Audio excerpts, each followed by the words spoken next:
จังหวัดลำพูนร่วมกับสถานีวิทยุกระจายเสียงแห่งประเทศไทยจังหวัดลำพูนกรมประชาสัมพันธ์เสนอรายการผู้ว่าราชการจังหวัดลำพูนพบประชาชนปะป้อเมืองอู้เรื่องลำพูน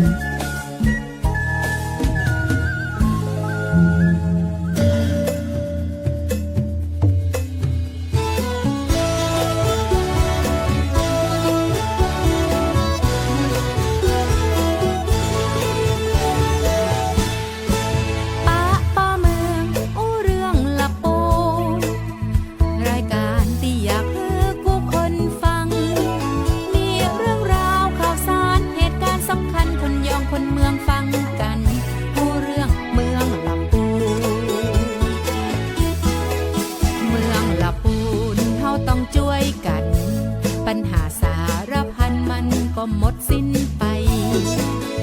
พี่น้องผู้คนห่วมใจ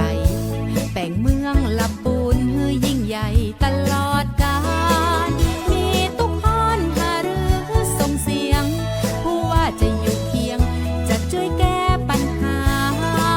กำกึดดีๆหากท่านมีช่วยบอกมาผ่านรายการนี้นาปะป้อเมืองอู้เรื่องลำพูปะป้อเมืองอู้เรื่องลำพูปะป้อเมืองอู้เรื่องลำพูปะป้อเมืองอู้เรื่องลำพูนะเจ้า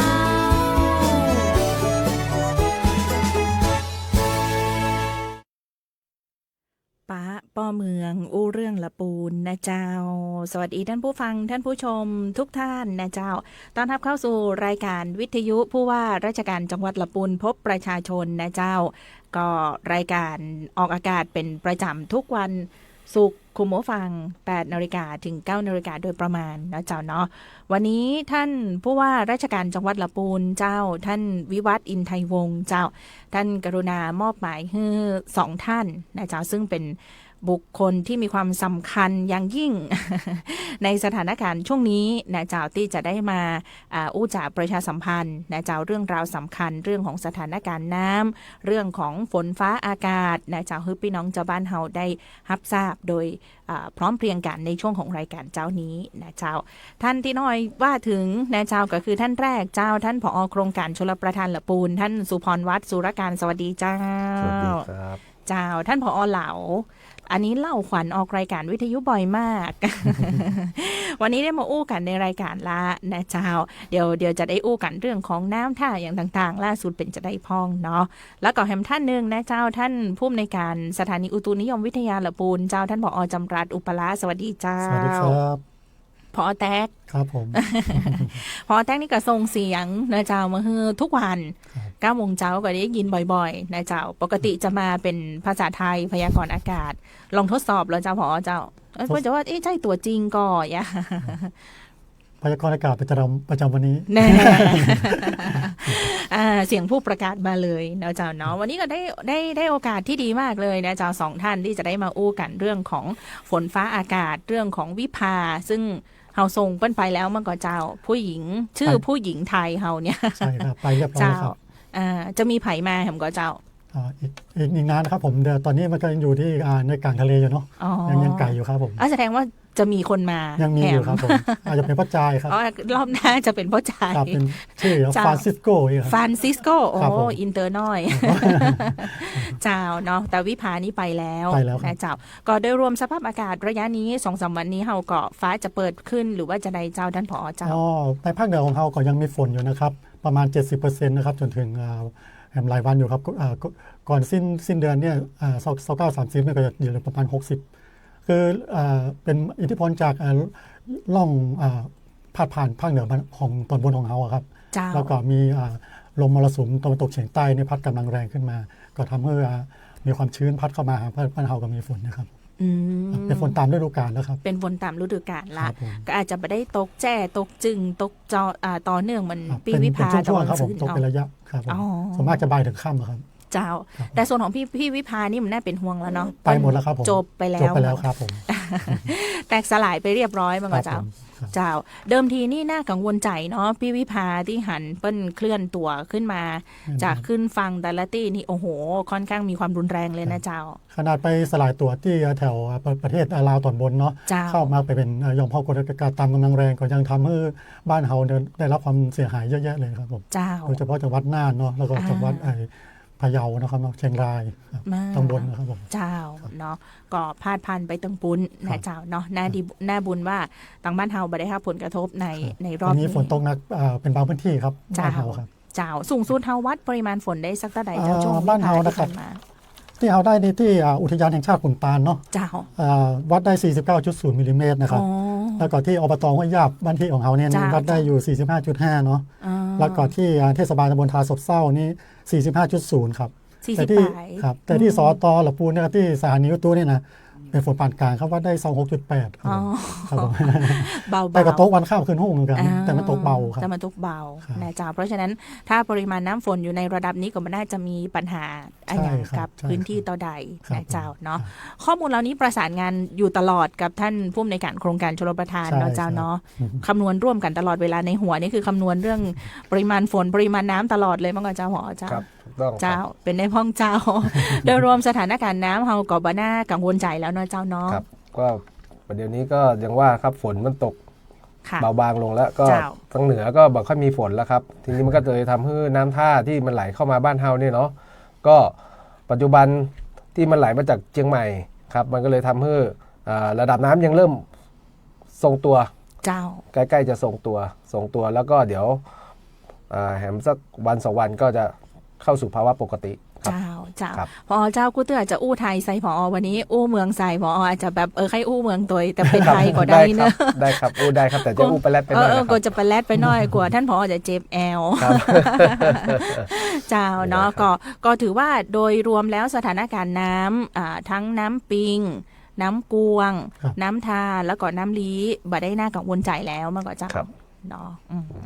ก็ลุ้นเหมือนกันนะเจ้าเจอท่านผอเมื่อใดนี่จะถามท่านผอตลอดเลยว่า มันจะท่วมเหมือนปีแล้วก็เจ้านะ เจ้าโดยรวมแล้วเป็นยังไงพ้องเจ้าสถานการณ์น้ำหลังจากที่เฮาผ่านในช่วงที่น่ากังวลใจในระยะนี้มา แล้วภาพรวมของอ่างเก็บน้ำแม่น้ำสายสำคัญต่างๆ ตอนนี้เฮาเป็นจะได้พ้องเจ้าแล้วจะมีการบริหารจัดการจะได้ต่อไปอะเจ้า สำหรับแม่น้ำสายสำคัญที่ผ่านทางจังหวัดลำพูนก็มี 4 สายนะครับได้ เจ้า แก่ก็แม่น้ำปิงแม่น้ำ เจ้าก วงแม่น้ำทาแม่น้ำลี้สำหรับแม่น้ำปิงปัจจุบันนะครับก็จากการติดตามสถานการณ์น้ำตั้งแต่ต้นน้ำเลยตั้งแต่ที่อำเภอเชียงดาวมานะครับจนถึงอำเภอสันทรายนะครับปัจจุบันน้ำเนี่ยก็เริ่มแนวโน้มลดลงแล้วนะครับ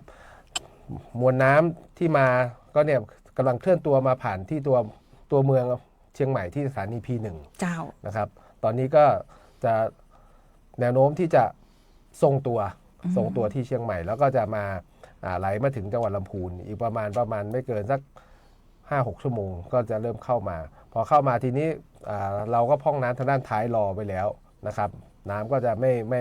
ม่เป็นที่น่าวิตกกังวลในสำหรับน้ำปิงนะครับส่วนพื้นที่ลุ่มต่ำในบริเวณริมน้ำปิงก็ได้แก่ตรงบ้านปากแกนะครับ เจ้า วัดศรีปิงชัยอะไรเงี้ยก็เจ้าหน้าที่ก็เข้าไป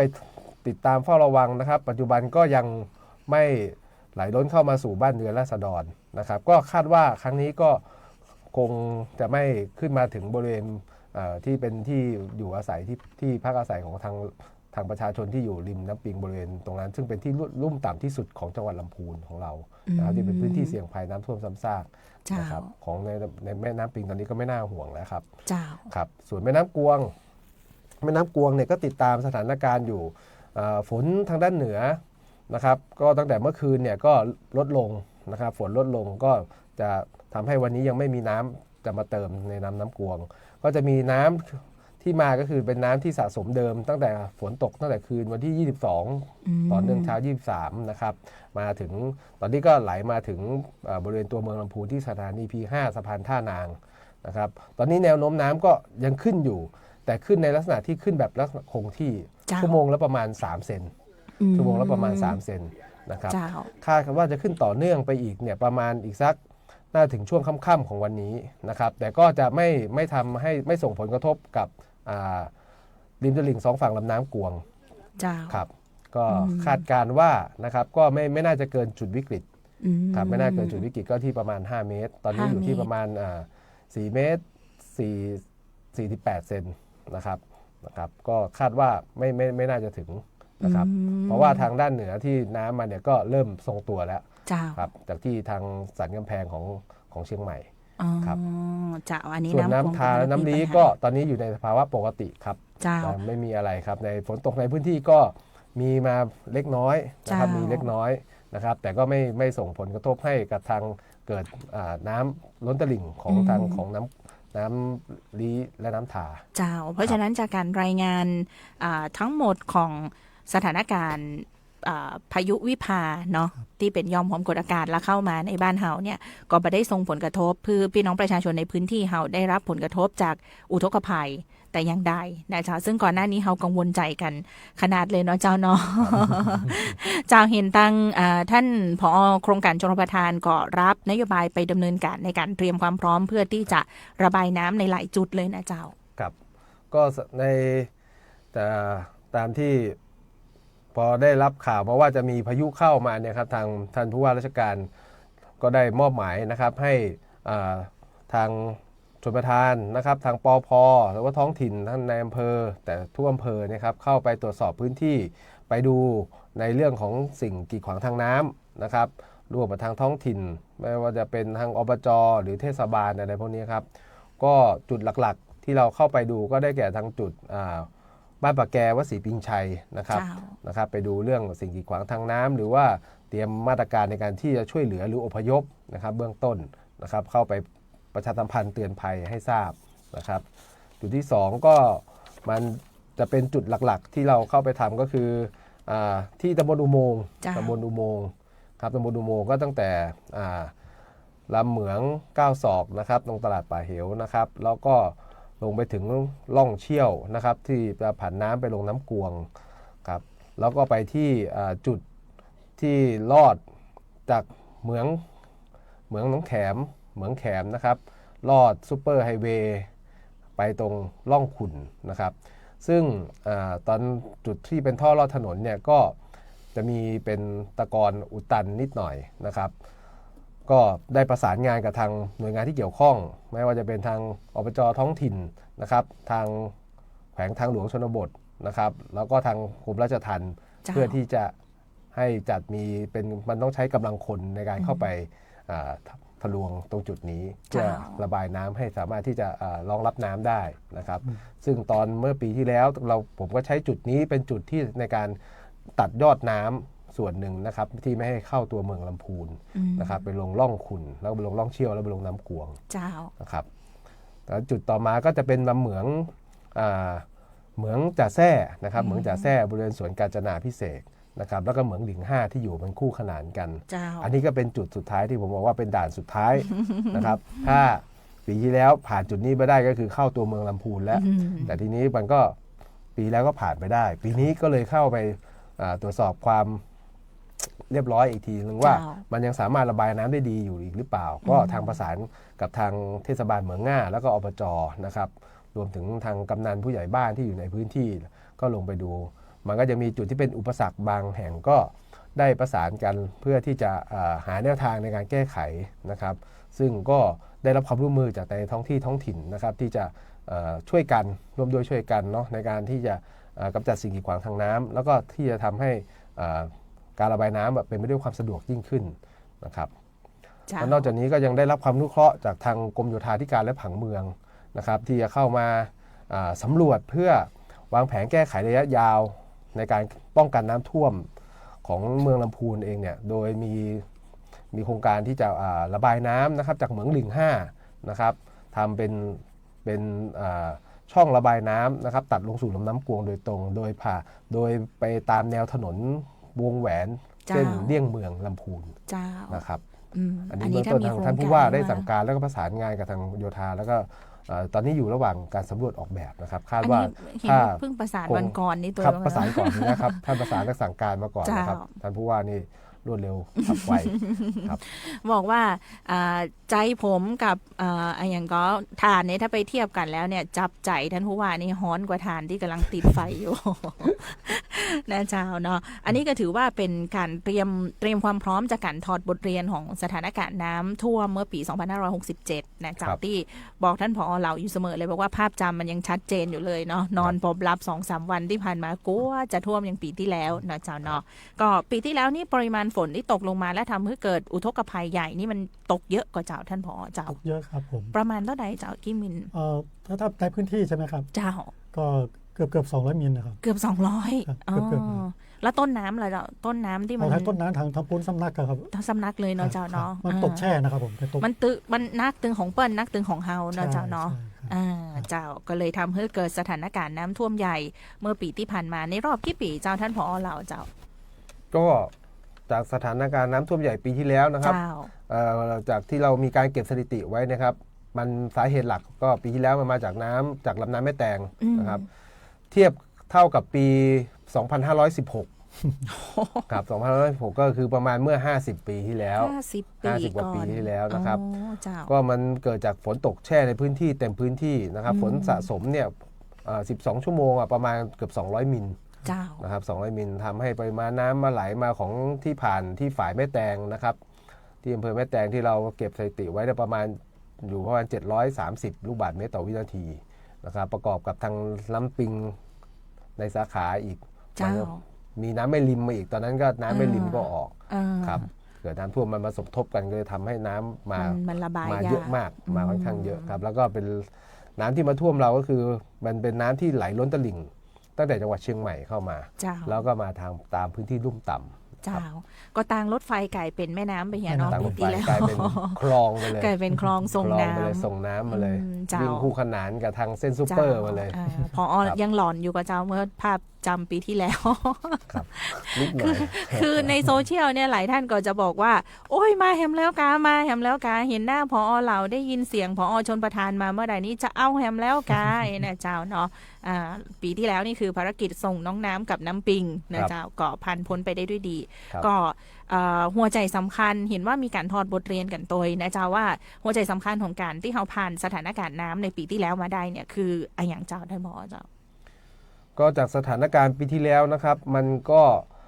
ที่เราผ่านมาได้ก็คือ1ความสามัคคีครับค เจ้า วามสามัคคีเห็นอกเห็นใจกันนะครับของพี่น้องชาวลำพูนกัน ก็อย่างที่ทราบนะครับพื้นที่เรามีเป็นพื้นที่ลุ่มต่ำของอำเภอเมืองก็คืออยู่ที่อำเภอต้นทงที่ตำบลต้นทงบ้านเรานะครับเนื่องจากว่าตรงนั้นมันเป็นเหมือนกับแอ่งกระทะแอ่งกระทะเป็นจุดรองรับน้ำที่ผมแบ่งน้ำออกเป็น3ส่วนเนี่ยสุดท้ายน้ำเนี่ยถ้าไม่ลงน้ำกวงไม่ลงน้ำปิง มันก็ที่เหลือก็จะไปลงที่ต้นทงทั้งหมด โดยผ่านลำเหมืองกลางมาลงเหมืองไม้แดงแล้วเป็นน้ำเหมืองที่อยู่ข้างโรงพยาบาลลำพูน เนี่ยตรงนี้โดนโจมตี ต เย รง อะ นี้โดน มาก โจมตีมากครับซึ่งลำเหมืองตัวนี้จริงๆมันมีมาตั้งแต่โบราณแล้ว เจ้า ครับเป็นโบราณเขาแถวนั้นมันเป็นพื้นที่การเกษตรมาเก่าเนาะมันก็เลยน้ำเนี่ยมันไหลจากที่สูงไปที่ต่ำอยู่แล้ว เราไม่สามารถทำไปที่อื่นได้ แต่เราก็จำเป็นต้องไปทางนั้น มันจำเป็นต้องไปทางนั้น พื้นที่ด้านท้ายก็เลยรับบทหนักนิดนึงแต่ว่าเราก็มีการช่วยเหลือก็คือได้รับความอนุเคราะห์จากทางกรมชลประทานส่วนกลางนะครับที่ส่งเครื่องสูบน้ำไฮโดรโฟร์ เจ้า เป็นเครื่องสูบน้ำขนาดใหญ่มาให้ อืม มาช่วยในพื้นที่จังหวัดลำพูนนะทั้งหมดทั้ง12 เครื่อง เจ้า ครับ12 เครื่องมากกว่าจังหวัดเชียงใหม่ อืม ครับมากกว่าจังหวัดเชียงใหม่ เราก็ทำให้การระบายน้ำในพื้นที่เนี่ยทำได้รวดเร็วนะครับรวดเร็วก็ต้องขอบคุณทุกภาคส่วนนะครับที่ให้ความอนุเคราะห์ในการร่วมมือในการแก้ไขปัญหาแล้วก็เพราะว่ามันอาจจะมีบางส่วนนะครับที่จะได้รับผลกระทบมากบ้างน้อยบ้าง อันนี้ต้องกราบขออภัยไว้ก่อน ในที่นี้ครับซึ่ง เจ้า ที่ปีที่ผ่านมาก็ไม่มีโอกาสได้มาชี้แจง อืม โดยตรงเท่าไหร่มัวแต่ที่จะ มัวแต่ไปเฝ้าน้ำ ครับจะไปโฟกัสอยู่ที่หน้างานมากกว่า เจ้า ครับก็แต่สุดท้ายมันก็ผ่านไปได้นะครับมันถือว่าเราก็ยังไม่สูญเสียมากนะครับถ้า เจ้า เทียบกับของตัวเมืองเชียงใหม่ เจ้า ครับเราสามารถรักษาพื้นที่เศรษฐกิจไว้ได้ อ่าน นะครับก็เป็นไปตามเป้าที่คุยกับทางผู้ว่าที่มอบหมายนโยบายว่ายังไงเราต้องรักษาในเขตเศรษฐกิจตัวเมืองไว้ให้ได้ เจ้า ก็กระจายน้ำออกไปด้านข้างออกให้หมด ครับ เจ้า เนาะอันนี้คือจากการถอดบทเรียนเมื่อปีที่ผ่านมาหัวใจสำคัญคือความร่วมมือของทุกส่วนนะเจ้าและจากการถอดบทเรียนในปีที่ผ่านมาเนี่ยเห็นว่าก็นำมาสู่การเตรียมความพร้อมนะเจ้าในหลายๆด้านเหมือนกันนะเจ้าอย่างตะกี้ท่านผอ.เรียนไปว่าก็มีการเตรียมการกันถึงขั้นว่าถ้าเกิดน้ำมันเยอะเหมือนปีที่ผ่านมาแล้วมันมาตามเส้นทางเดิมเนี่ยจะใดให้มันมีผลกระทบเพื่อน้อยที่สุดนะเจ้าเมื่อเทียบกับปีที่ผ่านมาซึ่งก็เตรียมไปแล้วอย่างที่ผอ.ได้เรียนไปนะเจ้าว่ามีตังกรมโยธาที่เดี๋ยวเปิ้ลจะมาดูเรื่องของการออกแบบนะเจ้าเนาะช่วงของส่วนกาญจนาภิเษกมาว่าเจ้าส่วนกาญจนาภิเษกถ้าได้โครงการนี้มาก็จะถือว่าตรงนั้นที่เป็นพื้นที่ที่น้ำท่วมอยู่เยอะเลยเนี่ยมันจะเบาไปเยอะเลยนะเจ้าเนาะลดผลกระทบตรงนั้นได้เยอะเลยแล้วก็แฮมหลายจุดที่เป็นจุดสำคัญที่ดำเนินการกันอยู่ในช่วงนี้นะเจ้าแล้วก็แฮมประกาศหนึ่งประถามก็เลยก็คงมาได้นะเจ้าขุดลอกน้ำปิง เจียงใหม่ว่นขุดแล้วนะเจ้าพอมีประเด็นเกี่ยวกับเรื่องของการขุดลอกน้ำปิงในเจียงใหม่แล้วยังไม่ได้ขุดต่อเข้ามาในละปูนเนี่ยหลายคนพี่น้องชาวละปูนก็กังวลใจว่าถ้าขุดแบบนี้แล้วน้ำจะท่วมละปูนก่อเจียงใหม่เปิ้นบ่ท่วมแล้วมันจะมามันจะมาเตออยู่ที่ละปูนก่ออันนี้อยากจะให้ท่านผอ.ได้เล่าคือพี่น้องชาวบ้านได้ฟังหน่อยว่าจากการขุดในเฟสแรกตรงเนี้ยมันจะมีผลอย่างไรกับบ้านเฮาพ่องเจ้าครับก็ขอชี้แจงอย่างนี้นะครับในการขุดลอกน้ำปิงนอกจากการขุดลอกแล้วเนี่ยมันก็จะมีเรื่องการรื้อฝายเดิมของในตัวเมืองเชียงใหม่ออกนะครับการขุดลอกเนี่ยก็คือเป็นการเพิ่มพื้นที่การกักเก็บน้ำครับเพิ่มพื้นที่หน้าตัดในการไหลของน้ำทำให้น้ำสามารถที่จะมาอยู่ในพื้นที่ได้มากขึ้นแล้วก็น้ำไหลคล่องได้สะดวกขึ้นนะครับก็ถ้าขุดลอกยังไงก็มีผลดีมากกว่าผลเสียนะครับก็จะทำให้น้ำไหลได้ดีสะดวกขึ้นเป็นการกำจัดตะกอนดินซึ่งอาจจะเป็นจุดที่เป็นกีดขวางทางน้ำออกนะครับซึ่งจะส่งผลให้น้ำเนี่ยที่มาบ้านเราเนี่ยโอเคมาเร็วจริงแต่ก่อนจะมามันก็ไปอยู่ที่ในจุดที่เขาขุดลอกก่อนเป็นเหมือนแก้มลิงมันจะเป็นเหมือนลักษณะเป็นชะลอน้ำมาก่อนแล้วค่อยๆไหลลินมาครับมันก็ทำให้เราจะมีเวลาที่จะระบายน้ำทางด้านท้ายออกไปได้ทันนะครับซึ่งการขุดลอกเนี่ยครับถ้าทางท่านผู้ว่าเนี่ยครับก็ไม่ได้นิ่งนอนใจตรงนี้ก็ได้ไปประสานกับทางจังหวัดเชียงใหม่แล้วก็ในหน่วยงานที่เกี่ยวข้องไม่ว่าจะเป็นกรมเจ้าท่านะครับกรมเจ้าท่าอะไรขอเร่งรัดมาสำรวจนะครับสำรวจแล้วก็ทำการออกแบบเพื่อที่จะของงบประมาณในการมาขุดลอกในน้ำปิงของในช่วงจังหวัดลำพูนนะครับเบื้องต้นก็ได้ดำเนินการแล้วคาดว่าก็จะแล้วเสร็จภายในเดือนสิงหาในการสำรวจออกแบบนะครับแล้วก็ของงบประมาณซึ่งบางทีมองว่าอาจจะไม่ทันท่วงทีแต่บอกว่าตรงเนี้ยงบประมาณที่ได้มาทั้งหมดนะครับเขามองไปจุดที่สำคัญของพื้นที่ก่อนจังหวัดเชียงใหม่กับลำพูนเขามองว่าเชียงใหม่เนี่ยเป็นพื้นที่เศรษฐกิจแล้วถ้าเกิดผลกระทบทางเชียงใหม่จะได้ผลกระทบมากกว่าก็แล้วประกอบงบประมาณที่จำกัดครับก็เลยทำที่เชียงใหม่ก่อนก็ต่อมาก็เดี๋ยวทางคงจะมาต่อที่ลำพูนนะครับซึ่งทางผู้ว่าเนี่ยท่านก็ได้ไปขอความเมตตาจากทางรัฐบาลนะครับเพื่อที่จะมาของประมาณทำต่อเนื่องมาครับคิดว่าก็น่าจะได้ดำเนินการภายในเร็วๆนี้นะครับซึ่งก็จะส่งผลดีให้กับทางตัวเมืองลำพูนครับของในการขุดลอกน้ำปิงที่จะสามารถระบายน้ำไปได้เร็วขึ้นนะครับก็จะลดผลกระทบกับพี่น้องที่อยู่ลังริมสองฝั่งแม่น้ำปิงได้ดีขึ้นครับนอกจากนี้ทางท่านผู้ว่าก็ได้ให้ดำเนินการเรื่องของลำน้ำกวงด้วยนอกจากลำน้ำปิงก็มีลำน้ำกวงด้วยนะครับซึ่งเมื่อปีที่แล้วเราก็ได้รับผลกระทบในลำน้ำกวงค่อนข้างเยอะพอสมควรนะครับซึ่งถ้าทั้งลำน้ำปิงและลำน้ำกวงเนี่ยสามารถที่จะระบายน้ำไปได้เร็วนะครับมันก็จะทำให้พื้นที่ในเขตอำเภอเมืองครับของจังหวัดลำพูนเราเนี่ยก็จะได้รับผลกระทบจากน้ำท่วมน้อยลงอันนี้เป็นในระยะยาวที่แผนระยะยาวครับถ้าเขาได้ดำเนินการขุดลอกเนี่ยมันดีอยู่แล้วมันก็เจ้าแต่ว่าเขาขุดเองบ่ได้เนาะด้วยข้อกฎหมายด้วยระเบียบอะไรต่างๆนี้ขุดเองนี่ก็ถามว่าเนื่องจากว่าเป็นแม่น้ำขนาดใหญ่ถ้าตามกฎหมายก็ต้องเป็นของหน้าที่ของทางกรมเจ้าท่าครับแต่กรมเจ้าท่าเนี่ยก็ได้ประสานอาจจะมอบให้ทางหน่วยไหนดำเนินการเนี่ยก็ได้ครับแต่ก็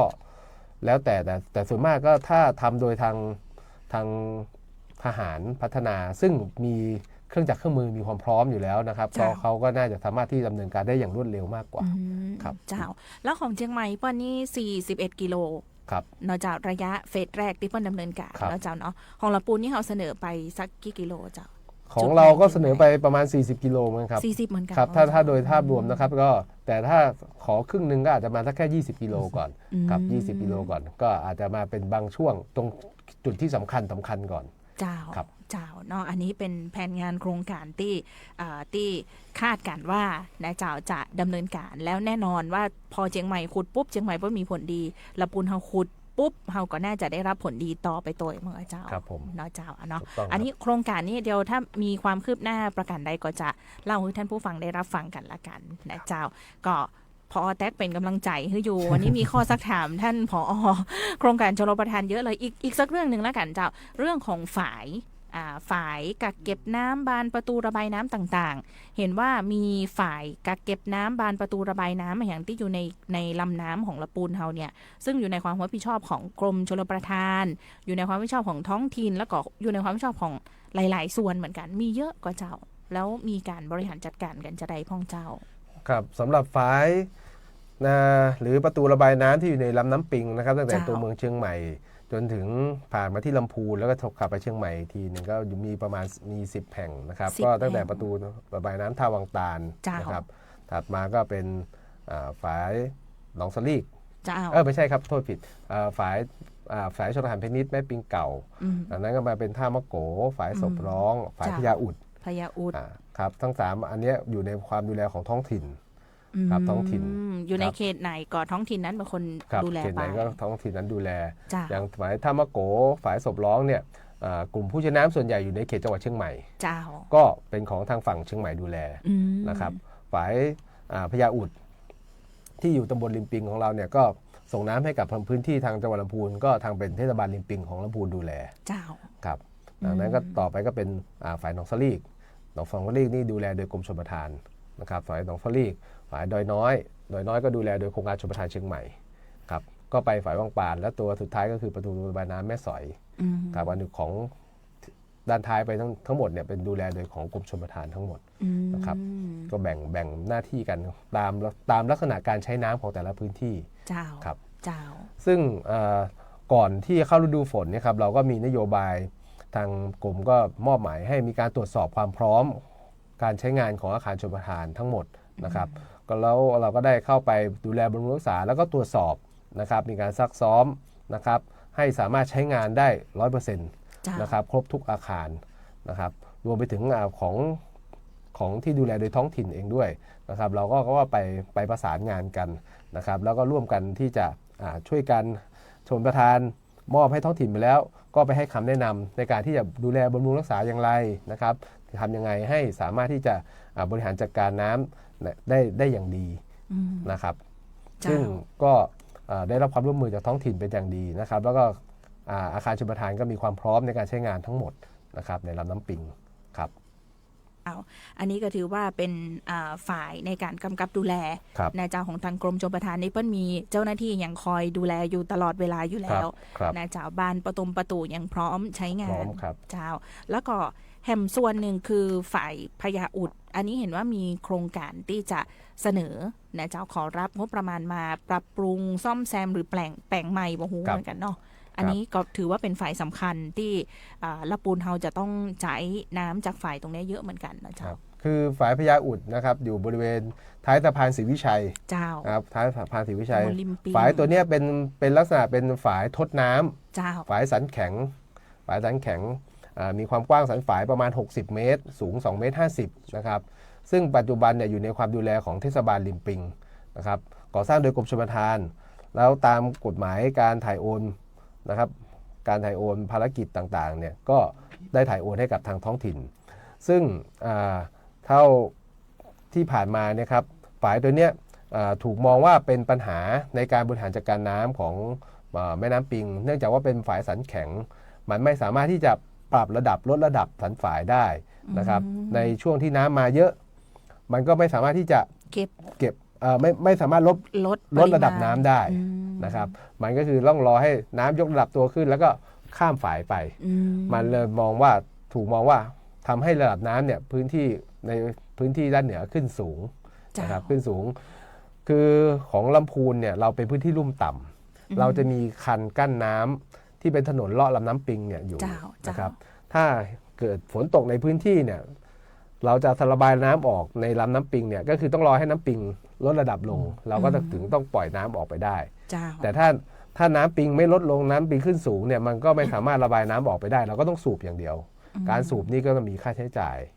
นะครับซึ่งมองว่าถ้าเราแก้ปัญหาของฝายพญาอุดโดยการถ้าปรับเปลี่ยนรูปแบบนะครับปรับเป็นรูปแบบเป็นประตูระบายน้ำนะครับทำให้สามารถที่จะลดระดับน้ำนะครับจากเดิมลงได้เนี่ยอีกประมาณสัก2 เมตรอย่างเงี้ยมันก็จะทำให้การระบายน้ำในพื้นที่ทำได้สะดวกมากยิ่งขึ้นนะครับแต่ฝายพญาอุดเนี่ยอีกอย่างเป็นจุดที่ใช้ในการสูบน้ำดิบของประปาลำพูนนะครับประปาลำพูนมันก็เลยมองว่าการแก้ปัญหาตรงนี้เราก็ต้องมองในระยะยาวว่าถ้าเราไปแก้ตรงนี้จะกระทบกับอีกทางหนึ่งหรือเปล่านะครับซึ่งมองว่าถ้าเราแก้ได้มันก็ดีแต่ทีนี้อาจจะต้องใช้ระยะเวลานานแล้วก็ใช้งบประมาณอีกค่อนข้างเยอะพอสมควรนะครับทางผู้ว่าก็มอบหมายมาว่าควรให้ทางผู้ชำนาญการเนี่ยเข้ามาพิจารณาซึ่งเบื้องต้นเนี่ยก็ได้พิจารณาแล้วเราก็เห็นว่าถ้าปรับเป็นประตูระบายน้ำได้มันก็ดีแต่ว่าทีนี้มันต้องเกี่ยวกับการวางแผนการพิจารณาอะไรต่างๆซึ่งการปรับเปลี่ยนรูปแบบอาคารในลำน้ำเปิดพวกนี้ก็ต้องมีการศึกษาผลกระทบสิ่งแวดล้อมนะครับซึ่งใช้เวลานานพอสมควรนะครับแต่ก็ตอนนี้ก็อยู่ระหว่างเสนอไปทางกรมชลประทานนะครับเพื่อที่มาพิจารณาเนี่ยดูความเหมาะสมตรงนี้ เจ้าและเห็นว่ามีแผนที่ว่าขั้นตอนแรกเลยก็คือต้องฮื้อตังท้องถิ่นไทยโอนมาฮื้อกับตังกรมชลประทานก่อนมันก็จะก็คือถ้าตามกระบวนการขั้นตอนของกฎหมายนะครับก็คือว่าทรัพย์สินมันเป็นทรัพย์สินของทางราชการอยู่ในความดูแลของทางท้องถิ่นเนี่ยท้องถิ่นก็ไม่มีศักยภาพในการดูแลก็สามารถที่จะถ่ายโอนกลับมาได้แต่กระบวนการถ่ายโอนเนี่ยก็ต้องยกเลิกไปจากท้องถิ่นนะครับมาผ่านทางคณะกรรมการจังหวัดคณะกรรมการจังหวัดก็ส่งไปที่ทางระดับของกระทรวงนะครับเพื่อที่จะพิจารณาแล้วรับถ่ายโอนกลับคืนมาแต่นี้กรมชลประทานก็ถ้าเป็นนโยบายสำคัญเร่งด่วนก็ที่รับมาดำเนินการต่อเจ้าเนาะก็เล่าให้ฟังคุณผู้ฟังว่าบางทีหลายท่านก็จะบ่ค่อยเข้าใจแล้วก็จะบ่ค่อยได้ติดตามมีสถานการณ์มาเมื่อใดก็จะแสดงความคิดเห็นกันทีนึงอย่างนี้นะเจ้าซึ่งจริงๆแล้วก็อยู่ในแผนงานโครงการที่ทางภาคราชการเปิ้ลจะดำเนินการอยู่นะเจ้าเนาะวันนี้ดีเจออยู่กับท่านผอ.โครงการชลประทานละปูนนะเจ้าท่านสุพรวัฒน์สุรการท่านผอ.เหลาแล้วก็แถมท่านหนึ่งนะเจ้าท่านผู้อำนวยการสถานีอุตุนิยมวิทยาละปูนท่านผอ.จำรัดอุปละผอ.แท็กนะเจ้าจริงๆผอ.แท็กเนี่ยจริงๆเพื่อส่งเสียงมาให้ตังสวทได้ออกอากาศทุกวันอยู่แล้วท่านผู้ฟังคงจะคุ้นเสียงท่านอยู่แล้วนะเจ้าปีนี้หน้าฝนมันจะจบเมื่อใดเจ้าท่านผอ.เจ้าเผื่อว่าจะได้คลายกังวลใจฝนบะตกนักแล้วนะอย่างนี้ฤดูฝนกำลังจะพีคครับกำลังจะอยู่กับเจ้ากำลังพีคกับสิงหากันยานะครับก็เป็นช่วงที่ว่ามีฝนตกเยอะที่สุดนะครับเจ้าแล้วในปีนี้เปิ้ลคาดการณ์หน้าฝนไว้ว่าจะได้ของเจ้ายังที่จุดเปิ้ลเขาว่าค่าปกติ30 ปีเนาะค่า30 ปีจะอยู่ที่237.8แต่ปีนี้ก็จะใกล้เคียงหรือว่ามากกว่าค่าปกติก็หมายความว่าฝนก็จะเยอะกว่าใน1 เดือนเนี่ยฝนจะเยอะกว่าประมาณ200 กว่า300 มิลครับ200 กว่ามิลแล้วประเดี๋ยวนี้มันเยอะไปหรือยังเจ้าหรือว่าถ้าดูค่าเทียบกำลังจะถึงสิงหาที่จะถึงนี้เจ้าตอนนี้ของเขากำลังได้อยู่100 กว่ามิลในเดือนนี้นะครับในเดือนนี้ครับผมคนรวมก็อยู่ที่500ตอนนี้ได้อยู่578.1ก็ยังถือว่าน้อยอยู่ก็ทำน้อยสักเกินนะครับยังมีเกิงต่างเมื่อไหร่ยังเกิงต่างคาดว่าก็จะประมาณพันนิดนะครับพันกว่าเจ้าทีนี้ในส่วนของการติดตามพยากรณ์อากาศโดยเจ้าเนาะ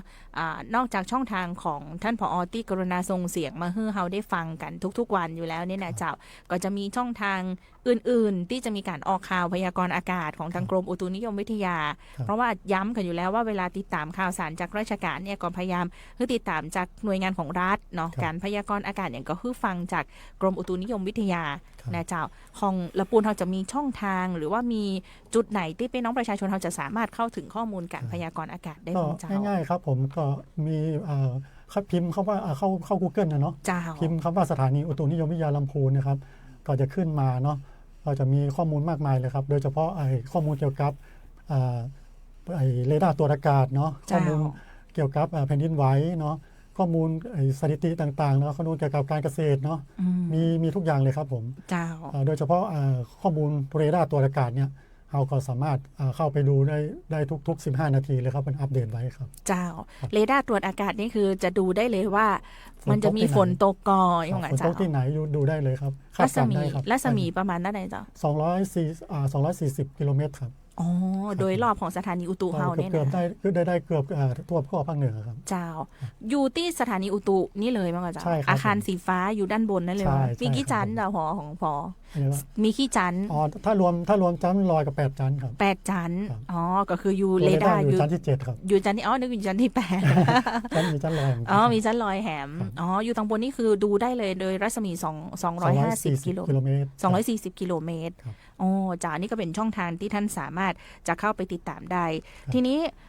จริงๆไม่อยากจะพาดพิงไปถึงส่วนอื่นเท่าใดนะจ๊ะแต่ว่าเพื่อความเข้าใจที่ชัดเจนเนาะเพราะว่าในช่วงสถานการณ์ที่ผ่านมาเนี่ยเราจะหันว่ามีสื่อสังคมออนไลน์นะจ๊ะแล้วก็มีเพจติดตามข่าวสารภัยพิบัตินู่นนั่นนี่ต่างๆนะจ๊ะโดยเฉพาะมีศูนย์ติดตามภัยพิบัติไอ้อย่างเป็นอย่างมหัวนะจ๊ะที่เปิ้นคาดการณ์มาว่าฝนจะตกมอกอี้นะระวังพื้นที่นั้นนะน้ำจะท่วมตรงจุดนั้นจุดนี้อันนี้เป็นหน่วยงานราชการก็เจ้า มันบัดใจนะครับมันเป็นส่วนมากจะเป็นเฟกนิวมากกว่าครับผมเป็นเพจของอย่างนี้ยครับแล้วก็จะมีนักวิชาการเนาะ เจ้า หรือว่านักวิชาการเนี่ยมันก็จะน่ากลัวครับ แต่ที่ทั้งนี้ทั้งนั้นก็คือข้อมูลของอุตุเนี่ยเปิ้นเป็นมาตรฐานอยู่แล้วครับ เจ้า คือใช้ของราชการดีกว่าครับ อ๋อ คือเวลาเขาจะไปส่งต่อหรือว่าอย่างเงี้ยของใช้ของราชการดีกว่า เจ้าเพราะฉะนั้นก็ฝากคือติดตามข่าวสารจากช่องทางของหน่วยงานราชการละกัน ครับผม นะเจ้าเนาะเวลามีกรณีฝนจะตกหนักเป็น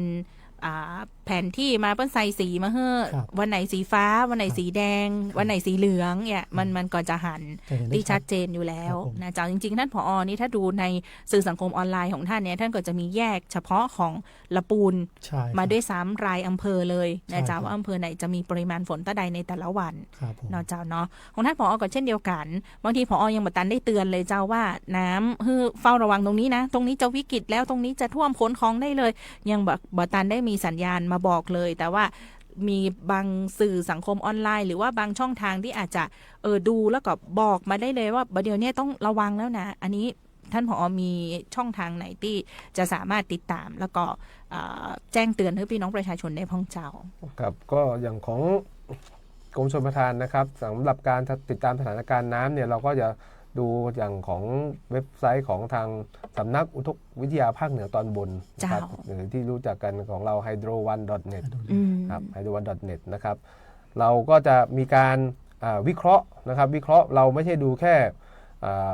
ระดับน้ำอย่างเดียวนะครับเราก็ต้องนำข้อมูลของทางท่านอุตุมาผสมประกอบด้วยครับต้องดูฝนประกอบด้วย อย่างเช่นลำน้ำกวงปัจจุบันนะครับน้ำขึ้นแต่ถามว่าเตือนไหม เราเตือนไหม เราก็บอกเราไม่เตือนเพราะเฝ้าระวังเพราะว่าฝนไม่มีแล้วมันไม่มีตกไม่มีมาเติมแล้ว เราก็บอกเฝ้าระวังดีกว่าแล้วเราประเมินแล้วว่ายังไงก็ไม่น่าจะท่วมครับไม่น่าจะขึ้นแต่ถ้าเราประเมินว่าถึงระดับนี้แล้วยังมีฝนตกอยู่ครับเราก็จะเตือนนะครับเราก็จะใช้ปัจจัยหลาย ๆ อย่างมาประกอบกันในการที่จะมาในการตัดสินใจนะครับเพราะเราก็ไม่อยากทำให้ทางประชาชนเกิดความตื่นตระหนกนะครับไม่อยากให้ตื่นตระหนกไปนะครับเราก็มันก็จะมีหลักการของเราอยู่นะครับหลักวิธีการในการที่จะตัดสินใจถึงขั้นไหนเราจะเตือนมีปัจจัยอะไรบ้าง1 2 3 4 5อย่างนี้ครับเราก็จะไม่ใช่แบบนักวิชาการอย่างที่ นักวิชาเกิน หรือว่าพี่แจ็คว่านะครับก็นี้ไปนะครับเราก็ไม่ว่ากันก็ถือว่าดีนะครับมันช่วยในการกระตุ้นเตือนของเราด้วยนะครับว่าเฮ้ยของเราอาจจะผิดพลาดตรงไหนหรือเปล่าอะไรตรงไหนหรือเปล่าแต่ว่าเราก็ เราก็มีทีมงานเราไม่ได้ทำงานคนเดียว จ้ะ นะครับเราก็จะมีศูนย์ประมวลของทางสำนักงานชลประทานที่1จะดูในภาพรวม จ้ะ อีกทีหนึ่งเราก็จะรีเช็คกันว่าเป็นยังไง จ้ะ นะครับเราก็จะอันนี้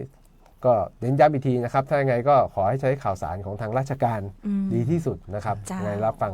ข่าวสารทางราชการที่สุดครับการแจ้งเตือนของเราก็ส่วนมากก็จะขึ้นทางไม่เป็นประกาศของทางสำนักงานชลประทานที่ อืม 1 หรือทาง Facebook หรือว่าทางอะไรก็จะมาแจ้งทางปพ จ้า ปพจังหวัดเนี่ยครับ อ่า หรือทางฝากทางสวท คุณอ้อยส เพราะว่าฝนตกเมื่อใดนี่จะโทรหาท่านตลอ ครั ด บครับโทรศัพท์มานี่ผมเอาแล้ว ไม่อยากจะ มี รับ หรือเปล่า มีอะไรหรือเปล่า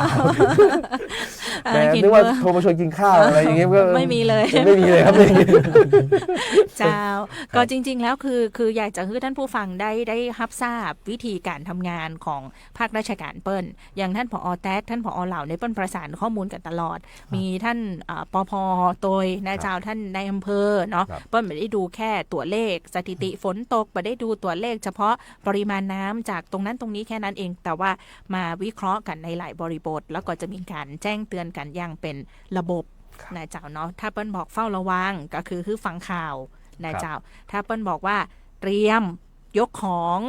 อันนี้ต้องฟังเปิ้ลบอกคือยกก็ต้องยก ครับ นะเจ้าเนาะก็เพราะฉะนั้นแล้วตรงเนี้ยก็จะเป็นข้อมูลที่เปิ้ลมีการประสานการทำงานร่วมกันอยู่แล้ว แล้วก็ท่านปภเปิ้ลมีเครือข่ายการแจ้งเตือนภัยพิบัติของเปิ้ลนะเจ้าซึ่งก็จะมีป้อหลวงป้อกำนันเนี่ยที่เปิ้ลจะช่วยกระจายข่าวอยู่แล้ว ถูกต้อง นะเจ้าเนาะ ถูกต้อง ส่วนใหญ่การเตือนต่างๆเนี่ยบุคคลเริ่มต้นในการเตือนเนี่ยจะเป็นท่านผอ.อุตุก่อนเตือนฝนนะเจ้าส่วนอีกท่านหนึ่งที่จะยกหูแล้วบอกว่าต้องเตือนยกของแล้วนะคือท่านผอ.เหล่าเนี่ยเจ้า ครับผม ต้องยกหรือยังนี่นะต้องถามท่านผอ.นะเจ้าเนาะอู้กันก็ม่วนไปนะเจ้าสุดท้ายในช่วงของรายการช่วงนี้ท่านมีอย่างอยากจะฝากคือท่านผู้ฟังแฟนรายการที่ติดตามรายการกันพ่องเจ้า เอาท่านไหนก่อนดีท่านผอ.อุตุแล้วกันเนาะท่านผอ.แต๊กเจ้า ก็ในเดือนหน้าเดือนในเนี่ยที่ว่าจะถึงเนี่ยนะครับ เจ้า ก็ขอเตรียมตัวเตรียมใจไว้พ่อครับเพราะว่าฝนก็จะตกหนักเนาะ โอ้ยกังว ก็ ล จะ อีก ทำ แล้ว ให้การ เจ้า การชีวิตประจำวันก็จะลำบากหน่อยนึงก็เป็นอย่างครับ เจ้า แต่ก็คอยดูว่าทางการเนี่ยเป็นว่าจะได้พ่องเป็นจะได้พ่องเนี่ยครับ เจ้า หมายถึงว่าจะมี เพื่อติดตามอย่าง ฟ ใก รา ล้ น ชิด ซิสโก มีพายุที่บอกเนี่ยใช่ไหมครับ มีชื่อฟรานซิสโกเนาะ ฟรานซิสโก เป็นการตั้งของสหรัฐอเมริกา เดี๋ยว ครับผมแล้วก็มี จำ ตั ชื่ ว อ ห ไว้ นึง เนอะท่านผู้ฟังเนอะ ฟรานซิสโกนี่เป็นตัวที่7แล้วนะครับ เป็นตัวที่เจ็ด ครับแล้วก็ตัวที่8ก็คือกอไมนะครับ ชื่อเป็นย่าเจ้าชู้เนาะแล้วก็เป็นของเวียดนาม ชื่อย่าเจ้าชู้ ชื่อกอไมเนี่ยแหละครับ ชื่อกชื่อกอใหม่ ครับกอไม กอใหม่กอใหม่ แต่แปลว่าย่าเจ้าชู้ ใช่ครับเป็นของเวียดนามตั้ง เวียดนาม ตอนนี้เป็นลูกที่8แล้วครับ ลูกที่ 8 เพราะฉะนั้น ของปีนี้ แสดงว่าในปีนี้เนี่ยต้องมีพายุที่เราจะต้องจับตาแหมสองลูกเป็นอย่างน้อย ก็มีเรื่อยๆแล้วครับผมมี เอาล่ะ เรื่อยๆแต่อาจจะมากระทบถึง อาจจะมาถึงไทย โดตรงของบ้านเฮา อ๋อเดี๋ยวต้องติดตามนะเจ้า คบ เพราะว่ามันเป็นช่วงหน้าฝน อย่างใกล้ เนาะ ชิดครับ เจ้า ครับผม ก็หวังว่าภาพจำของปี 67 มันจะถูกลางเลือนไปเนาะเจ้าท่าน ค ผ รับ อเหล่าเจ้า ครับ ผอและเจ้ามีอย่างจะฝากท่านผู้ฟังของเจ้า ก็ถ้าอย่างของชลประทานนะครับ มันก็จะมีสถิติบอกไว้อยู่ครับ เจ้า น้ำเนี่ยมักจะมาช่วงวันหยุดยาว ช่วงวันหยุดยาวครับช่วงวันหยุดยาวถ้า มี เรา แผล ย้อน อะไรในใจหรือเปล่า ย้อน เจ้า ไปอดีตก็จะเป็น 12 สิงหา 12 ประมาณอย่างนี้ครับ สิงหา ที่เคยน้ำท่วมใหญ่ของเชียงใหม่ อืม ลำพูนเมื่อประมาณถ้าผมจำไม่ผิดประมาณปี 48 นะครับลองย้อนดูอดีตดู เจ้า ก็แต่ผมว่ามันเป็นปีสำหรับปีนี้เป็นข้อดีอย่างหนึ่งครับ ที่ฝนมาเร็ว เจ้า นะครับ ฝนตกเท่ากับค่าเฉลี่ย ครับถ้าค่าเฉลี่ยก็คือ แต่ตอนนี้คือมันเฉลี่ยไปแล้วมากกว่าค่าเฉลี่ยนิดหน่อย ครับ ครับมันก็เลยทำให้ตอนท้ายอาจจะไม่มากครับเพราะมันค่าเฉลี่ยมันไปมากแล้วครับ มัน มัน อาจ ไม่ จะ เหมือนกับปีที่แล้ว มันอาจจะนิวไฮสถิติค่าเฉลี่ยไป ครับครับเพราะอย่างปีที่แล้วอะก็ฝนตกเท่ากับค่าเฉลี่ยนะครับ ค่าเฉลี่ย แต่3 เดือนแรกเขาไม่ตกเลย แล้วเขาไปตกเดือนสุดท้ายเดือนเดียว มันเลยมาทีเดียว มันเลยมาทีเดียว อืม มันเลยมาทีเดียว อืม แต่นี่มาตั้งแต่เดือนที่1ที่2มาแล้วพฤษภามาแล้วมิถุนามาแล้วกรกฎามาแล้ว เป็นไปตามค่าเฉลี่ยก็เหลือสิงหากันยาครับ ก็ กระจาย ผ กระ ม จา ว่าย ไป ก็น่าจะเป็นนิมิตหมายที่ดีนะครับ แต่ผมยังที่บอกไว้ครับฝนมักน้ำท่วมมักจะมาช่วงวันหยุดยาวครับ ก็เลยให้ฝากติดตาม รู้สึกว่า ด้วยครับ เสาร์อาทิตย์จันทร์นี้ก็หยุดยาวเหมือนกัน ติด นะ ตามยา เจ้า ว วันจันทร์นี้ก็เป็นวันหยุด ครับ ราชการเหมือนกันนะเจ้าโอ้อ่ะวันนี้อู้กับสองท่านนี้ก็ฟังเพลินเลยนะเจ้าท่านผู้ฟังเจ้าคงมีโอกาสได้มาอู้กันในรายการแบบนี้แหมสุดท้ายเลยท่านผอเจ้าเห็นว่าปีนี้เนี่ยท่านผู้ว่าราชการจังหวัดลำพูนท่านผู้ว่าวิวัฒน์อินไทยวงศ์ท่านก็มอบหมายให้กับทางด้านของท่านในอำเภอเนาะท้องถิ่นนะเจ้าช่วยท่านเยอะเลยเหมือนกันเรื่องของการขุดลอกการเปิดตางการกำจัดวัชพืชอันนี้ถือว่าเป็นสิ่งสำคัญแล้วคงจะต้องดำเนินการกันต่อเนื่องไปเนาะเจ้าเนาะ ครับผม เจ้าเนาะ ครับ เนาะก็ต้องขอบคุณทุกหน่วยงานนะเจ้าที่ช่วยกันทำเพราะว่ามันก็จะเป็นผลดีถึงแม้ว่ามันจะบ่มีน้ำท่วมใหญ่แต่น้ำท่วมน้อยๆเนี่ยมันก็ทำให้ระบายได้เร็วขึ้นนะเจ้าเนาะละปูนเมืองบุญหลวงแห่งล้านนานะเจ้าอย่างที่มันจะเป็นเหตุเพศภัยอุทกภัยใหญ่ๆก็จะผ่อนคลายเบาบางแล้วก็คือมันมีผลกระทบน้อยที่สุดอยู่ละนะเจ้าเนาะวันนี้ขอบพระคุณทั้งสองท่านนะเจ้าอู้กันม่วนขนาดเลยนะเจ้า ท่านผอโครงการชลประทานละปูนนะเจ้าท่านผอสุพรวัฒน์สุรการผอเหล่าเจ้าอัปโรศัพท์ดีเจน้องอ้อยตัวนะเจ้าเนอ ขอบพระคุณท่านผอแต๊กตัวเจ้าผอจำรัดอุปราผู้อำนวยการอุตุนิยมวิทยาละปูนเจ้าดีเจออยพร้อมกับทีมงานคงท่านจะได้นำรายการลาท่านผู้ฟังท่านผู้ชมไปเพียงแต่อี้แล้วมาเจอกันใหม่วันนี้ยินดีนักๆสวัสดีเจ้า สวัสดีครับ